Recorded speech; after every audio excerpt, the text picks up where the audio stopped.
Guys, இன்றைக்கி நம்ம Chennai FC east பெங்காலுக்கான match தான் வந்துருக்கோம்.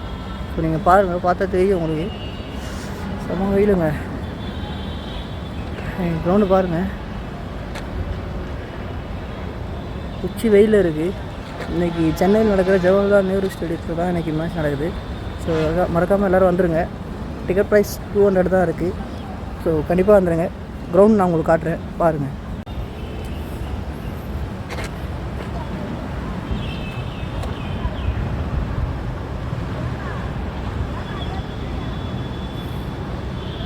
கைஸ், கிரவுண்டு பார்த்துருப்பீங்கன்னு நினைக்கிறேன். உங்களுக்கு பார்த்ததே தெரியும். இப்போ மணி கரெக்டாக 12 மணி ஆகுது. ஸோ எல்லோரும் மிஸ் பண்ணாமல் எனக்கு 5 மணிக்கு மேட்ச் வந்துடுங்க. பார்க்கலாம், என்ஜாய் பண்ணலாம். வின் பண்ணுறோம், தட்டுறோம், தூக்குறோம்.